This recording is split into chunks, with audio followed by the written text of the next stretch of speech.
querido professor, a paz do Senhor. Irmão Mateus, como é que o senhor está? Estamos aqui, né, dando encaminhamento à lição número 12. Estamos já encerrando o nosso trimestre, né, mas é com muita alegria que ainda estamos aqui, né, Verdade. resistindo até o fim. E queremos começar, né, a nossa lição de hoje, que tem como título A Fé e a Prática da Palavra de Deus. O que é que você pode nos dizer a respeito da introdução dessa lição, Matheus? Primeiramente, a paz do seu irmão Eleida, a paz do seu querido professor, Pode querida ser. professora. É um prazer, querido professor, tê-lo aqui novamente em mais essa aula, né? Já estamos caminhando para o final do nosso trimestre. Eu tenho certeza que foi um trimestre bem proveitoso, bem edificante. Para mim, Verdade. foi importantíssimo estudar essas lições, ser edificado, passar para os nossos alunos a importância de todos os temas aqui tratados. E essa lição número 12, para mim, é uma lição é, mais do que importante. É uma lição que carrega uma importância singular para dentro da nossa conduta cristã. Tanto para os pré-adolescentes, para os jovens, para os adultos, para nós, que já temos uma vivência na vida cristã, que é falar sobre a fé e a prática da palavra de Deus. E a lição número 12, como a irmã Helene bem falou, ela tem esse título, A Fé e a Prática da Palavra de Deus. A nossa lição, a nossa aula de hoje, ela vai estar baseada naquela passagem de Lucas, capítulo 6, do versículo 46 até o 49. Eu quero fazer menção apenas do versículo 46, que diz assim, ó: E por que me chamais Senhor? Senhor, e por que me chamais Senhor, Senhor, e não fazeis o que eu digo? E aqui Jesus, ele de forma bem direta, de forma bem clara e de forma nítida, ele está dizendo que aqueles que invocam, aqueles que chamam ele de Senhor, devem se submeter ao seu senhorio. Então, ter fé é confessar Jesus como Senhor, irmã Helena. E confessar o seu senhorio é viver de forma de acordo com a sua palavra e fazer aquilo que ele nos manda e que é uma. Então, a Bíblia diz que, também vai trazer, que está baseada em Tiago, capítulo 1, versículo 22, diz assim: Não se enganem, não sejam apenas ouvintes dessa mensagem, mas a ponha em prática. Veja que os apóstolos, os evangelistas aqui, eles trazem uma mensagem clara: é viver e fazer, ou é saber o que estamos aprendendo, é assistir a aula do podcast, é ser ensinado e estarmos frequentando a EBD e colocarmos, quando sairmos da igreja, em prática tudo aquilo que aprendemos. A nossa lição, meus queridos, ela vai ter três objetivos. E que objetivos são esses? Eu quero que você, professor, por favor, se puder, acompanhe comigo aí na sua revista. O primeiro objetivo é destacar que a verdadeira fé ela é acompanhada de boas obras. É, nós temos essa certeza e essa ciência de que as nossas obras não nos salvam. Não. Nós, por meio de práticas e por meio de condutas, não alcançamos a salvação. Mas aqueles que são salvos, aqueles que foram transformados, aqueles que nasceram de novo, esses caminham em boas obras. Então, a nossa lição ela vai tratar disso. Ela vai nos ensinar durante todas essas suas páginas, durante todo esse momento em que nós estaremos aqui reunidos, tratar sobre isso. O segundo objetivo é ressaltar que o poder transformador do testemunho cristão. Se nós formos realmente transformados, quando nós somos realmente transformados, aquele que era viciado após a transformação não consome mais aquela substância que o viciava. Aquele que se prostituía após a transformação não se prostitui mais. Quem mentia não mente mais. Isso é uma evidência de uma transformação. Então, além dessa exigência, além do imperativo bíblico de dizer, ó, temos que saber o que em que cremos e viver de acordo aquilo que ele exige. E submetendo a ele, nós temos que evidenciar. Porque quando nós vivemos em boas obras, praticamos boas condutas, nós estamos proclamando o reino de Deus, anunciando que só Jesus é Salvador. E o terceiro objetivo é distinguir a diferença entre o comportamento de sábios e tolos.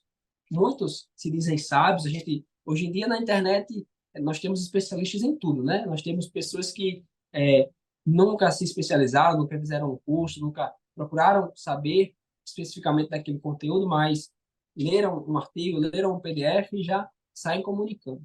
Então, muitos que se dizem sábios, mas são tolos. Por quê? Porque acha que apenas o ato de saber e não praticar é o correto. E nós sabemos que não. Nós cristãos, aplicando isso em nossas vidas.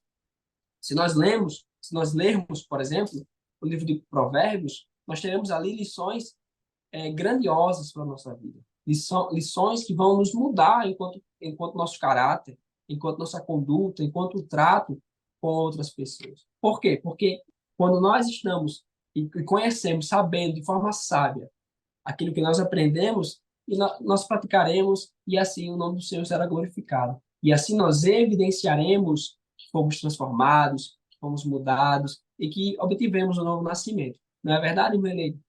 É verdade, sim.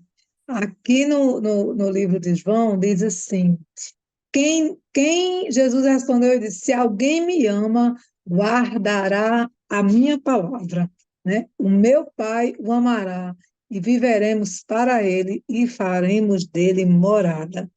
Então, essa também é uma forma de evidenciarmos esse amor que temos por Cristo.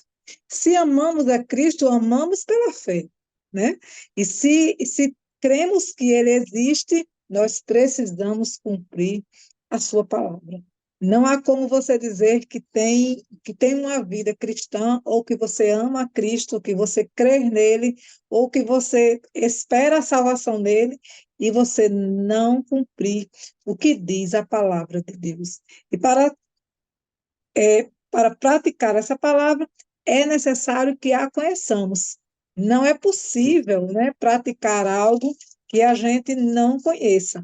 Então, para conhecermos as obras, né, que devemos, o que devemos fazer, como devemos proceder, quais são as obras que devemos efetuar na nossa caminhada cristã, precisamos primeiro conhecer a palavra de Deus, né? É impossível uma coisa sem a outra. Então, é por isso que o título da lição diz a fé e a prática da palavra de Deus. É preciso praticar para demonstrar que a fé. Nos saberes escolares, né, da nossa lição, diz assim: o primeiro saber, será que estamos vivendo uma vida coerente com a palavra de Deus? Como é que nós vamos fazer essa avaliação se não conhecermos a palavra? Nosso jeito de viver deve refletir a fé que professamos. Nosso jeito de viver deve refletir a fé que professamos. Outro dia, em uma das lições, na lição número 9, né, nós estávamos falando a respeito do que os apóstolos disseram, né? A gente estava falando a respeito disso. E, e em um dado momento na nossa sala, né, as crianças elas ficaram questionando, né, em relação realmente às palavras dos apóstolos, né? Então, como é que eles falavam, por que é que eles falavam, que autoridade era essa e como é que eles adquiriram essa autoridade? Conhecendo a Cristo. Recebo. Então, conhecendo Cristo conhecendo a sua palavra, é que nós devemos, né, é que nós temos o poder de fazer, de realizar exatamente as obras que são necessárias. O nosso jeito de viver, ela deve refletir essa obra. Que fé é essa? A fé em Cristo. Então, como é que o Senhor, ele se revela para nós? Como é que nós o conhecemos? O que é que ele fez? O que é que a sua palavra diz? Para que nós imitemos ele em todo o tempo, né? Ou pelo menos em quase todo o tempo, né? Se possível for. As boas obras são testemunho de uma verdadeira fé. Então, se nós dizemos, confessamos que cremos, né, nós precisamos dar bons testemunhos, realizar boas obras. E que obras são essas? Pregar a palavra de Deus diariamente, sem necessário falar, sem que seja necessário abrir a boca. E essa é a nossa principal obra, ter uma vida que reflete, que seja espelho dessa palavra, tratando com respeito os nossos vizinhos, sendo uma boa referência da moral e dos bons costumes, realizando obras de caridade. Nós precisamos o tempo todo estar alinhados com essas palavras e, acima de tudo, termos um comportamento que reflita, né, o fruto do Espírito, cheio de qualidades que estejam alinhados com a sua palavra. Precisamos ser pessoas pacientes, longânimas, que vivem em paz, que amam, né, os seus semelhantes. Então, essas são as formas de nós refletirmos essa palavra. As nossas ações são uma mensagem ao mundo, ou seja, não está falando aqui de palavras, né? Está falando de ações. As nossas ações é pregar sem falar, né? É falar de Jesus com aquilo que nós estamos fazendo, é dizer assim, olha, eu sou crente, eu sou crente. Nações inteiras foram transformadas pela maneira de viver do povo de Deus. É na observação, né? É o que eu estou dizendo desde o princípio, né? É pregar sem falar, é agir de maneira que faça com que alguém atraia-se pelo evangelho, sinta desejo de fazer parte desse corpo, porque nós não estamos falando apenas, não são palavras vazias, não é pura hipocrisia, nós estamos refletindo aquilo que cremos e aquilo que conhecemos, né? Sendo pessoas que causam impacto na sociedade e que as pessoas desejam estar perto de nós e nos conhecer de forma mais profunda, porque quando você conhece o crente de forma mais profunda, você também quer conhecer, né, essa palavra que nós em que nós cremos e que nós confessamos. Através do nosso viver, Jesus Cristo se comunica com o mundo. Imagine só, irmão Mateus, se chega uma pessoa aqui na minha porta, né? A semana passada, nós estávamos recebendo aqui muitas visitas dos testemunhos de Jeová, né? E em um dado momento eu desci e a moça disse assim: muito obrigada por você nos receber, muito obrigada por você nos atender. Com todo prazer, querida, que deseja. E ali nós começamos a conversar. Ela me fez um convite, mas de forma muito educada. Eu disse: eu já sou crente em Jesus Cristo. Nós estamos vivendo em fés diferentes, mas muito obrigado pela sua visita. E ela foi embora. Então, assim, nós precisamos, né, termos a consideração que queremos ter quando estamos fazendo uma visita a alguém. Porque quando eu sou da comissão de visitas e é tão ruim quando a gente bate na porta de alguém e a pessoa bate a porta na nossa cara e diz que não quer nos receber, né? Mas é tão bom quando alguém chega, quando você é bem recebido, quando você consegue dar atenção a alguém que está lhe pedindo alguma coisa, alguém que quer uma informação, quer um copo de água, quer uma ajuda, porque tem sempre alguém precisando de alguma coisa. E como é que nós atendemos as pessoas que precisam de nós? Como é que nós atendemos a própria igreja do Senhor? Né? Será que nós estamos refletindo esse caráter de Cristo no meio dos nossos irmãos, no meio dos nossos vizinhos, no meio dos nossos colegas da escola, do trabalho? Precisamos o tempo todo refletir esse caráter de Cristo mas conhecendo a sua palavra, porque a fé sem obras, ela é uma fé morta, né? Esse é o primeiro ponto da nossa lição. Alguém poderá dizer: você tem fé e eu tenho ações. E eu respondo: então me mostre como é possível ter fé sem que ele seja acompanhada de ações. Eu vou lhe mostrar a minha fé por meio das minhas ações. Tiago 2, versículo 18. Tiago, irmão do Senhor Jesus, destaca a importância de viver uma fé que pode ser confirmada por boas ações. O evangelista Mateus também reforça este ensinamento ao relatar as palavras de Jesus, que dizia que justiça praticada pelos seus seguidores deveria superar aquela praticada pelos escribas e fariseus, grupos religiosos da época. E nós? O que é que nós fazemos? Qual é a justiça que nós praticamos? Então, essa é uma mensagem para nós, essa é uma lição que, para nós, ela é muito mais reflexiva do que todas as outras lições que estudamos até agora.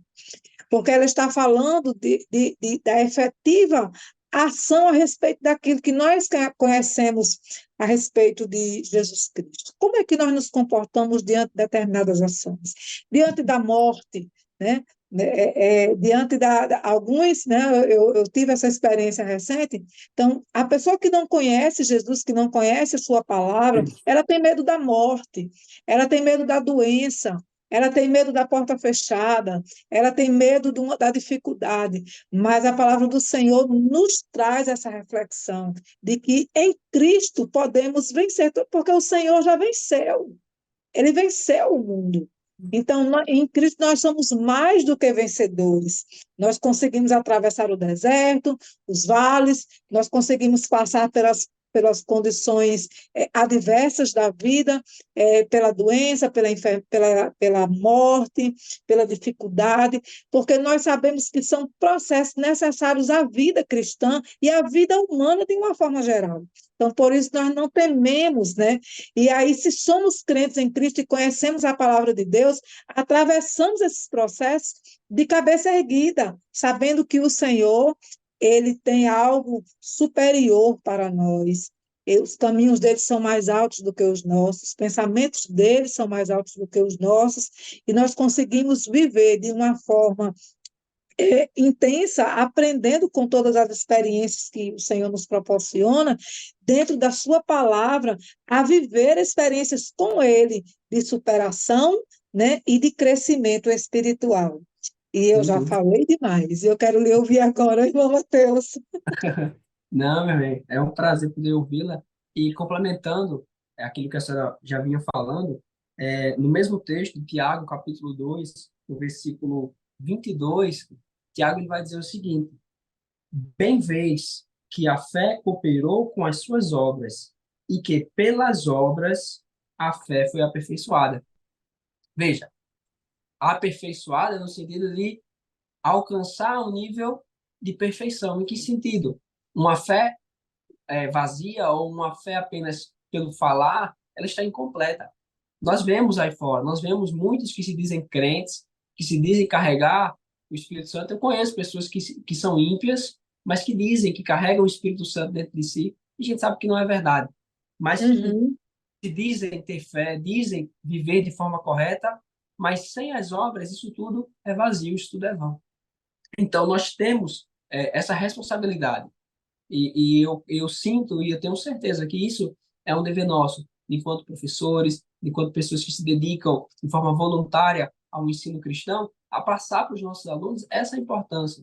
A importância deles, além de confessarem e de dentro de um contexto escolar, se algum professor perguntar quem aqui é crente, além de levantar da mão, é dizer e viver no cotidiano, no dia a dia, em todos os momentos, no momento de recreação, no momento de lazer dentro da escola, tudo aquilo que ele vem anunciando. Então é importante, sim, pela fé dizer, ó, eu sou crente, mas pelas obras apresentar essa crença, apresentar essa fé àqueles que estão do lado de fora e que não conhecem ainda Jesus.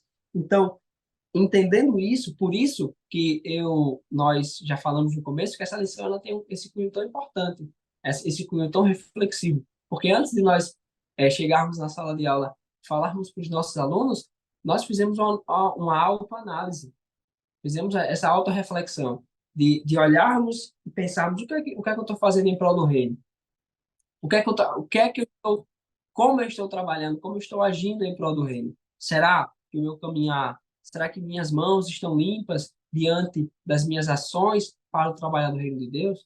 Então, isso serve, essa lição, ela é tema da revista dos pré-adolescentes, mas eu tenho certeza que ela falou ao coração da irmã Leite, falou ao meu coração, para que nós venhamos a nos autoanalisar frente àquilo que fazemos, frente àquilo que praticamos, o que vemos, como estamos agindo e andando para anunciar e para trazer o crescimento do reino de Deus. No ponto A, o subtópico A do ponto 1, vai trazer aquilo que nós falamos no início, salvos para as boas obras. Nós temos a plena certeza que a nossa salvação é pela fé em Cristo Jesus. Nós não somos salvos, nós não fomos resgatados por nossas obras. Porque eu tenho plena certeza que por minhas obras eu não seria filho de Deus, eu seria inimigo do Senhor. mas por Cristo nós adquirimos essa filiação. Porém, ou melhor, não porém, porque o porém é contraponto, mas acrescentando isso, nós temos a fé, perdão, nós temos as obras, nós temos que evidenciar essa mudança. Nós não merecíamos o que recebemos, nós não merecíamos a salvação, não, de forma alguma, mas por não merecermos, nós temos que evidenciar, nós temos que anunciar por meio das nossas ações e das nossas práticas, como a Ribeirinha Lady bem falou, que fomos mudados, que fomos transformados. Eu conheço uma pessoa que diz a seguinte frase: pintou e bordou, fez o que queria e agora se descrente. Fez o que queria, viveu como queria, fez isso, fez aquilo outro, mas agora se descrente. E essa é a mudança que o Evangelho diz. É isso que o Evangelho exige de nós. Não é uma, uma falsa mudança, não é uma falsa transformação, não. É uma mudança completa. E agora, o Espírito Santo me fez lembrar que o primeiro milagre que Jesus opera é a transformação de água em vinho. Por quê? Porque isso evidencia a nossa verdadeira mudança. Quão grandiosa é a mudança da água para o vinho, em questão de aspecto de cor, de sabor, de visualização. Então, em todos os âmbitos, as pessoas vão ver. Então, os nossos alunos eles vão ser para os seus colegas de escola que ainda não são crentes, que ainda não vivem, não confessam Jesus, essa mudança. Vão evidenciar essa verdadeira mudança. E o ponto B, ele revela, ele acrescenta e mostra que os nossos bons frutos, eles vão revelar um verdadeiro crente. Eu conheço muitas pessoas que se dizem cristãs, que se dizem seguidores de Jesus, mas ali nos bastidores, mas ali quando estão longe do olhar do pastor, longe do olhar da liderança, vivem de forma duvidosa, vivem cocheando entre pensamentos, como a Bíblia nos fala. Então, nós temos que evidenciar isso tudo. Temos que ter essa autoanálise. E só abrindo parênteses, quando eu falo que existem pessoas nessa perspectiva, não é apontando, não é julgando, é apenas a título de exemplo para que nós aprendamos, e prossigamos de forma distinta, de forma diferente, né? Então, é isso que o ponto A da nossa lição nos traz. E o ponto 1, perdão. E o ponto 2 vai ser importantíssimo, vai ser, para mim, o centro da nossa lição, o centro do nosso ensino de hoje, que é a força do testemunho cristão. O nosso testemunho, ele tem uma força, tem um anúncio muito importante.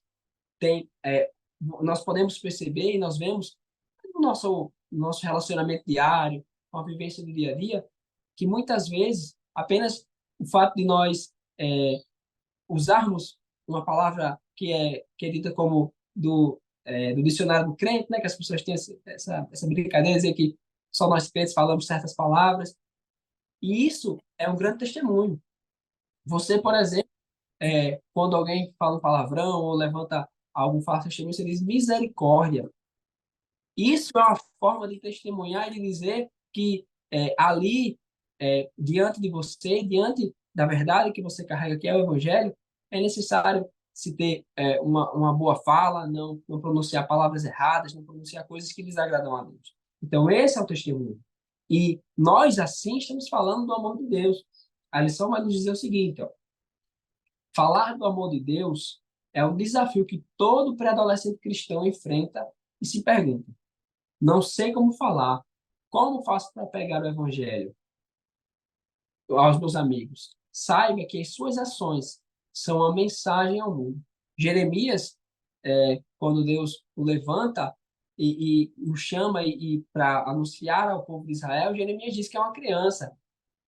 Jeremias olha para si, só que diante desse chamado, diante dessa importância, nós não podemos olhar para nós e nos limitarmos.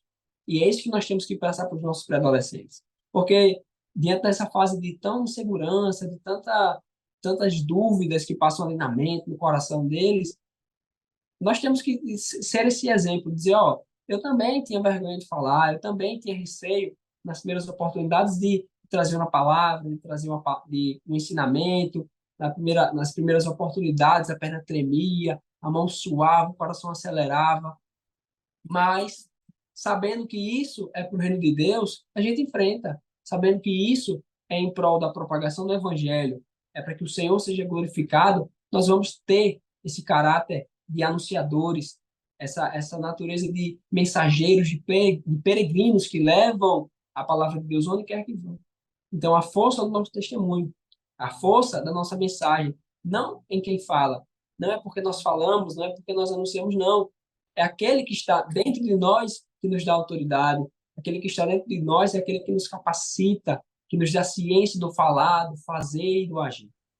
Então, esse E, e é que essa, nós só temos. aproveitando assim para complementar isso que você está dizendo, irmão Mateus, esse agir, né, de forma correta, coerente com a palavra, evidenciando os frutos, né, o fruto, evidenciando o fruto do Espírito, revelando os bons frutos da transformação, do arrependimento vivenciado, né, como você disse, alguém que vivia uma vida errônea, longe da palavra de Deus, distante do reino, e ela agora aceita Jesus, ela experimenta um novo nascimento, experimenta uma nova formação de caráter e revelando uma nova forma de agir, isso também traz aquela autoridade que nós falamos na última lição, né? A autoridade da palavra. Como é que nós vamos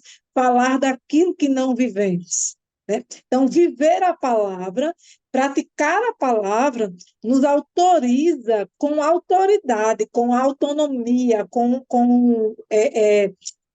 poder, né?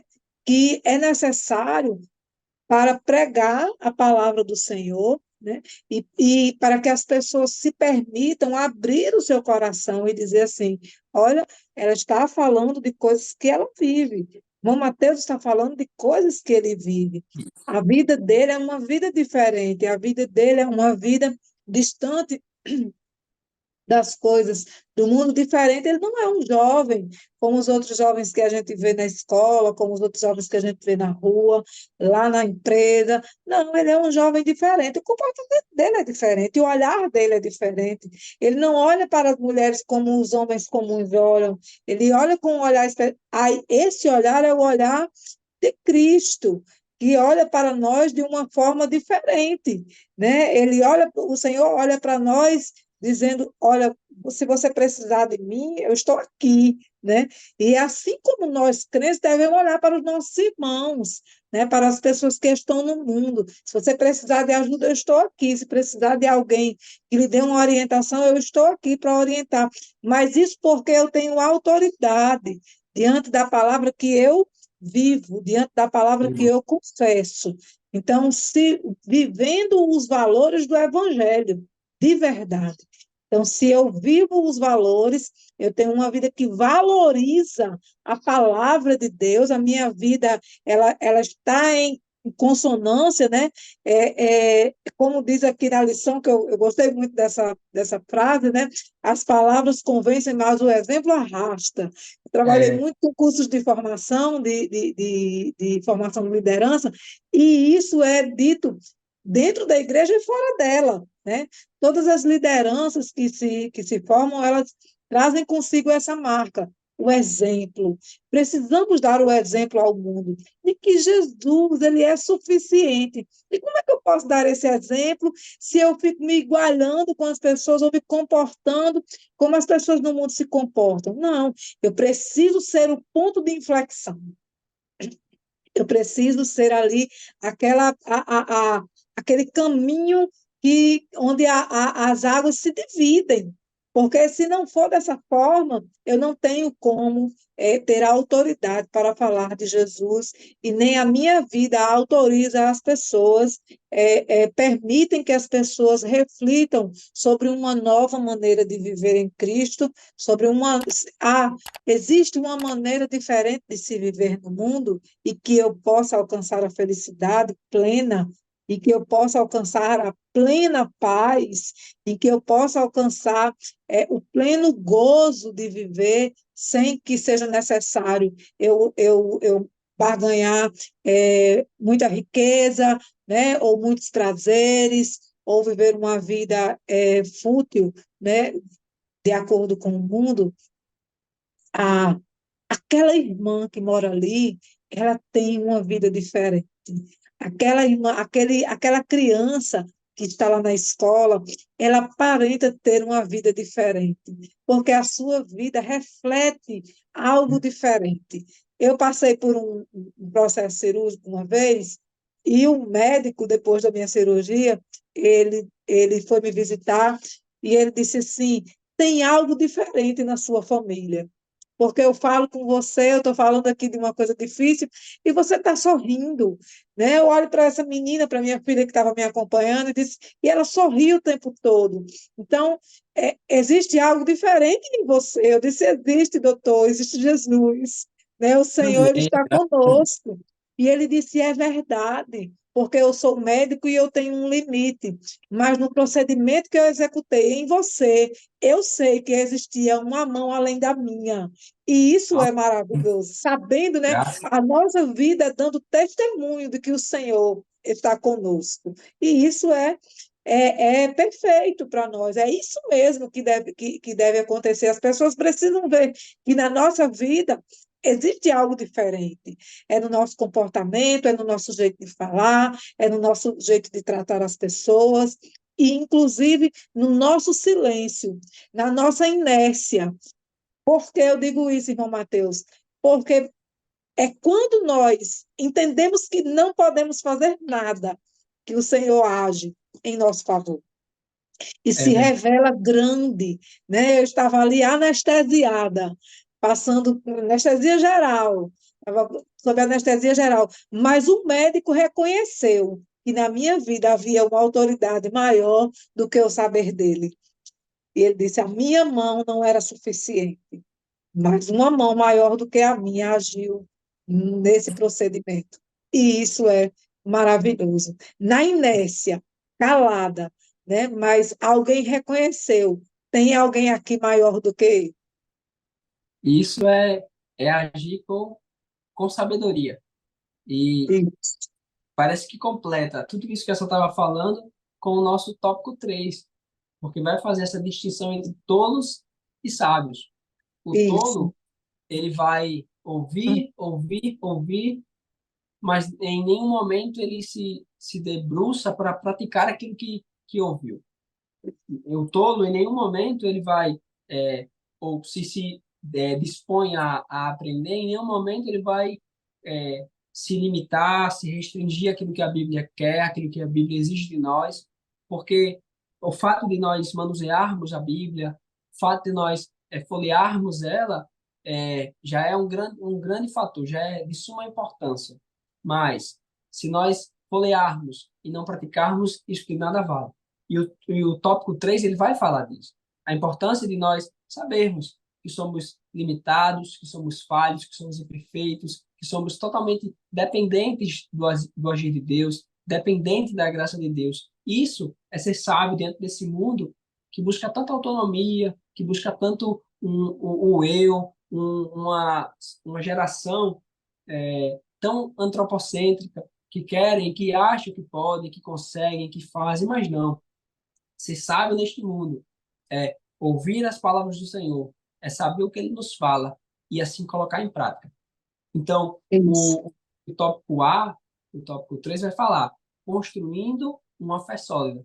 E o que é construir uma fé sólida? Construir uma fé sólida é fazer como a parábola nos ensina, construir a nossa casa, dedicar a nossa construção sobre a rocha, estar acima, fixado, firmado na rocha, que é Jesus. Aqueles que se dedicam a construir algo, aqueles que se dedicam a querer fazer algo, que se faça solidificado e firmado em Jesus. E o texto da nossa lição vai nos dizer o seguinte, ó, Jesus ele usa a ilustração da casa alicerçada sobre a areia e da casa alicerçada sobre a rocha para ensinar sobre a prática da palavra de Deus. A construção é a obra, é você que constrói É você que põe sua mão na massa e assim faz. Mas, dependendo de onde você faz, dependendo com qual intenção, dependendo com qual intuito, dependendo com o que você almeja, objetiva com os seus feitos, aí vai distinguir se você é sábio ou se você é tolo. Perceba que ambos Exato. constroem, que ambos se dispõem a construir, que ambos se dispõem a fazer, mas em solos diferentes, em regiões e ambientes diferentes. Então, analisando, meditando nessa palavra, de dia e de noite, como Deus disse a Josué, fazendo dela o nosso mantimento diário, a nossa água que entra, que nos purifica e que nos deixa limpo de forma diária, de forma constante, nós vamos ser comparados e seremos em Cristo Jesus os sábios que a Bíblia quer que nós sejamos.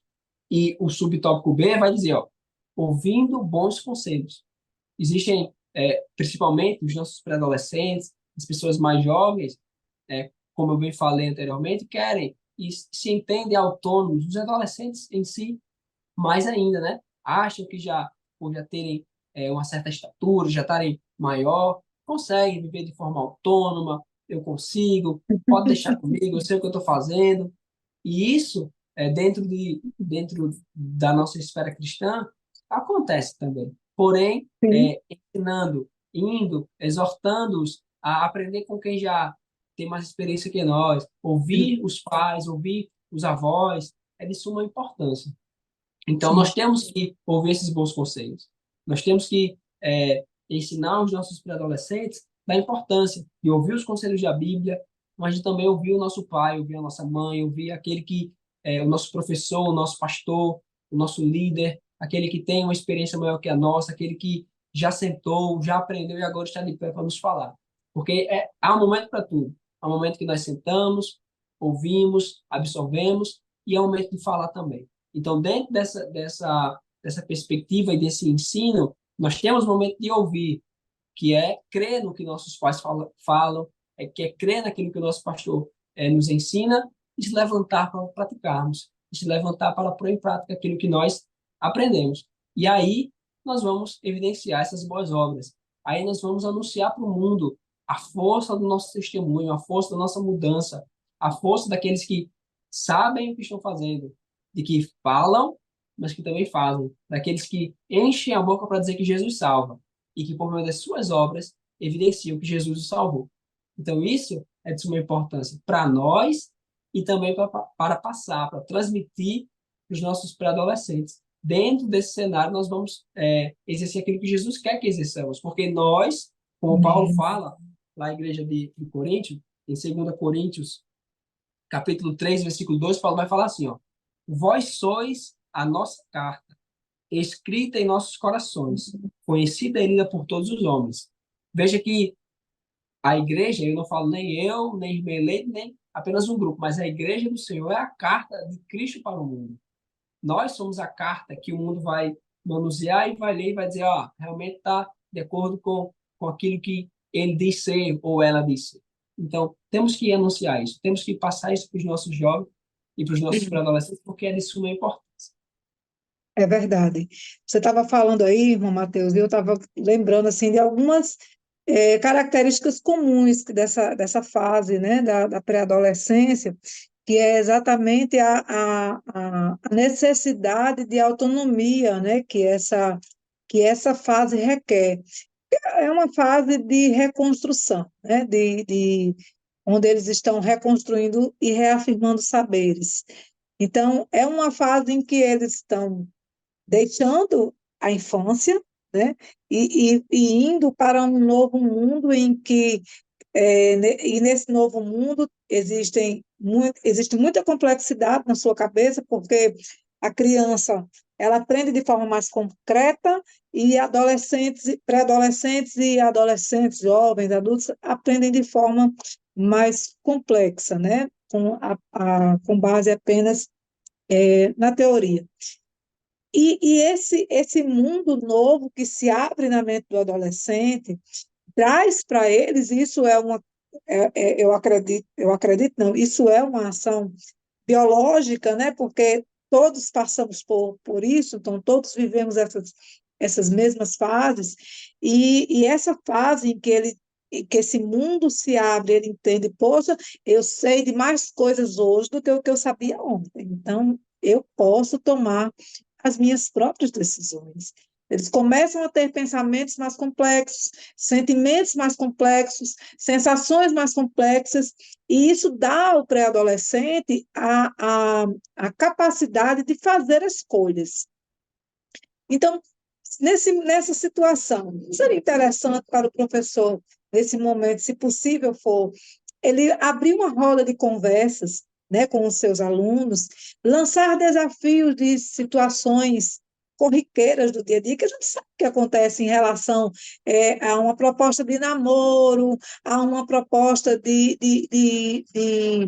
um mau comportamento, a uma cilada que está ali prestes a acontecer, a um mau amigo, alguém que está ali no meio do campo só para lhe atrapalhar, lançando essas propostas, esses desafios, à luz da palavra, né? Como eles resolveriam esses problemas? Porque ter uma situação exemplo, né? É, é, é dar a eles uma receita para que eles consigam vencer determinadas situações. Então, ouvindo bons conselhos, que é o segundo ponto do terceiro tópico, ele diz assim, ó, é comum na adolescência ser um tanto inconsequente. Isso é razão isso vem em circunstância dessas coisas que eu falei anteriormente em relação às mudanças que são naturais na adolescência, né? Porque são muitas mudanças sensoriais, emocionais e também biológicas. Isso tem um preço, haja visto que o futuro de uma pessoa depende das suas escolhas. Né? Aquele que ouve a mensagem da palavra de Deus e não a pratica vivendo indiferente aos valores do Evangelho, colherá maus resultados de uma vida distante da vontade de Deus. Então, o que seria interessante nesse momento seria levar os alunos a entenderem, né, que a diferença entre ser tolo e ser sábio não é aquilo apenas que sai da nossa boca, mas aquilo que nós damos preferência a entrar pelos nossos ouvidos. Né? Nós damos prioridade de que nós nos alimentamos. Né? Estamos dando ouvido a que tipo de conselho? A um bom conselho, a um mau conselho, a um bom amigo, a um mau amigo. Isso, né? Essa é uma das diferenças, uma das características que nos fazem, que fazem essa diferenciação entre um tolo e um sábio.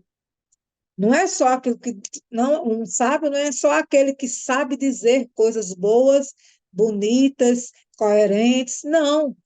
O sábio, acima de tudo, ele se mostra em saber ouvir, em saber fazer escolhas. Né? Então, seria interessante, nesse momento, uma roda de conversas, lançar desafios entre eles para saber como eles resolveriam determinadas situações à luz da palavra de Deus. Né? Eu acho que seria um bom encerramento para a nossa lição de hoje. É interessante, né, aprendermos, darmos a eles a oportunidade de ter esse crescimento espiritual em sabedoria, para nós entendermos como é que essa palavra, essa lição que nós estudamos até agora, como essa lição tem refletido em seus corações, o que eles têm aprendido, né? O que é que tem ficado nesses dias em que nós estamos nos reunindo com eles, para que eles, ali na escola dominical, para que eles aprendam a palavra de Deus. O que é que ficou, né? Então, É verdade. é uma boa forma de avaliarmos o crescimento espiritual dos nossos alunos, entendendo que eles têm essa capacidade de aprender de forma bem mais complexa, né? Porque eles estão ali bem novinhos, né? Aprendendo de forma muito dinâmica, principalmente por causa das redes sociais hoje, mas também é necessário darmos a eles essa autonomia. Como você resolveria esse problema? Né? Então, assim, é uma forma interessante de finalizarmos essa lição de hoje. Eu acredito que para o professor será um desafio e tanto Verdade. fazer até com que eles parem de falar, É verdade. né? E para concluir, né, essa lição, É importante ouvir o conselho da palavra de Deus e rejeitar qualquer pensamento que afaste o nosso coração do Senhor. A todas as pessoas que nos cercam, elas precisam saber que nós amamos ao Senhor, praticamos a sua palavra, ouvimos os seus conselhos, né, e queremos agradar ao Senhor em todo o tempo, rejeitando o mundo. Isso é praticar a palavra de Deus por causa da fé em Cristo Jesus. Amém? Amém. Graças a Deus. Que aula abençoada, que aula maravilhosa. Eu tenho certeza que todos que nos assistiram, todos que dedicaram esse período do seu tempo para nos assistir, para assistir essa aula, foram edificados, porque eu também fui, eu tenho certeza que a irmã também Amém. foi edificada com esta Muito. aula, e que o Senhor abençoe você, professor, você, professora, sua classe, seja uma classe abençoada, uma classe próspera, em nome de Jesus. E boa aula para você e boa EBD também. Amém. Também desejo a todos os professores uma excelente aula, um bom domingo, que todos consigam aprender em nome de Jesus, que seja Amém. bastante reflexiva e muito proveitosa essa aula, assim como foi para nós, né, irmão Mateus? É verdade. É Graças sempre a um desafio, mas é sempre proveitoso no final. Amém, é verdade. Amém, glória a Deus. Então, até a próxima.